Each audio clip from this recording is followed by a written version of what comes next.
611 Films YouTube channel. We are back in 99.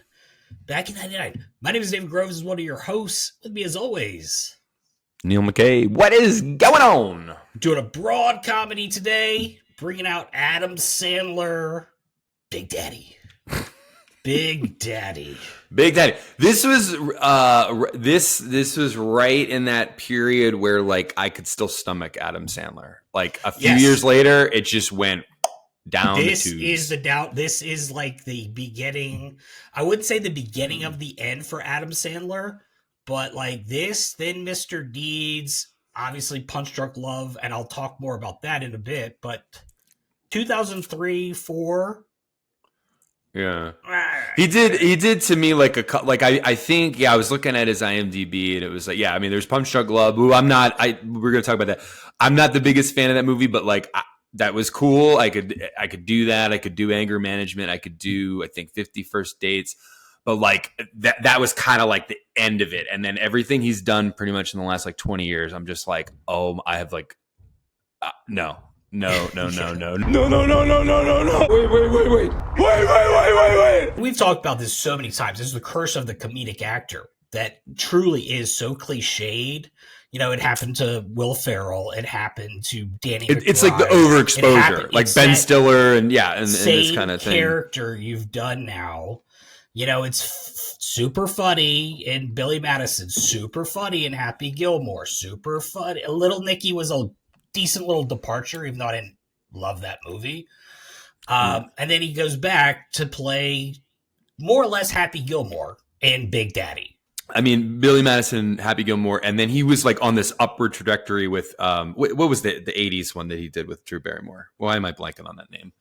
The Wedding Singer. Wedding Singer? Yeah, and it was like, oh, now you're like, it's the Adam Sandler humor, but it's like kind of a rom-com, and like it's like, and that was just like all around good, and it was like, oh, you're appealing to like a broader audience, and then this kind of went back to like, oh, this is for Adam Sandler fans, and then it like went just more crass and stupid, and like, and it was like, oh man, I thought you were onto something with this, you know, Wedding Singer, and then you kind of went backwards with this, and then it just kept like going. Like with Jack and Jill, and it's like those kind of movies, and you're just like, what are you doing? Like, and then he tried to do the serious stuff with like Rain on Me, which I thought was just such a stupid movie. And I think the only thing, and like I actually liked. Oh yeah, it was. I know what it is, but yeah, it was with Don Cheadle, and it was supposed to be all serious, and it was just like, this is so dumb. It was just like, it was like laughably stupid, and you could just tell like, oh, this guy's trying to do the whole I'm a comedian but I'm a serious actor now. Yeah, Jim Carrey style, like and it was just like, this doesn't work. It worked better for him when he did Uncut Gems. Money all over town, placing bets. I'm having very serious second thoughts. Are you serious right now? I know I fucked up. That was where I was like, okay, cool. I can do this, lean into this, and I can take you seriously, you know, if you want to do that kind of thing. But I couldn't do it, and Rain Over Me, or whatever the hell it's called. Yeah, I think that Big Daddy, as far as that goes, I think Mr. Deeds was a little bit funnier. It had better jokes. John Turturro stole that movie for sure. Kind of snuck up on me there. I am very, very sneaky, sir. I see that. So with this one, I'm like, it's still in that humor. And I guess I'm still at an age, 17, 18 years old. And when it's coming out, it still gives me a chuckle.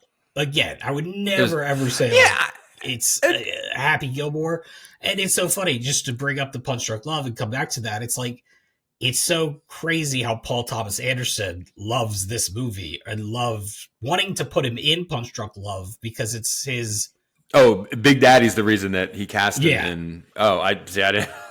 I was like, okay. I mean, but the movie, because I had mentioned before that I was a projectionist at a movie theater. And this was like kind of a crazy time because it was just like blockbuster. And this came out and this did very well. And I mean, this was out at the same time as like Austin Powers, and Star Wars was still out there, and like The Mummy, and like all these movies. And it was like nuts to go to a movie theater and you just had all of these freaking movies that were out at the same time.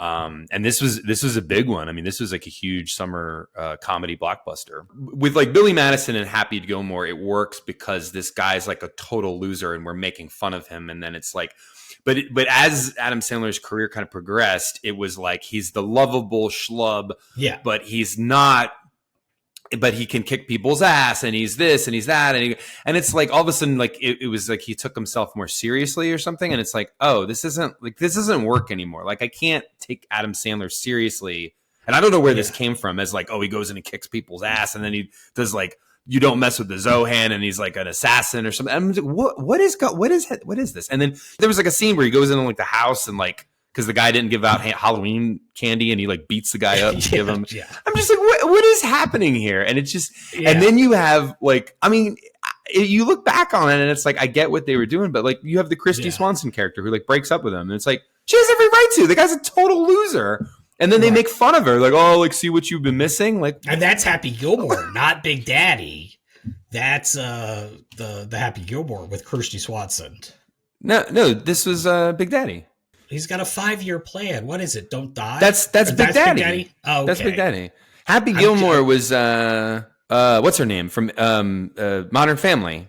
Well, Julie Bowen. Yeah. Yeah, that's okay. Then I Happy am Gilmore. screwing those up. And then Billy Madison was the one that married who's the tennis guy? Pete Sampras. Pete Sampras. Yeah, Bridget. Well, that's another thing too. And yes, I might have screwed that up, but that's another thing. Even more than him beating everybody up at this guy's size, it's look at the ladies he pulls for every movie. Yeah.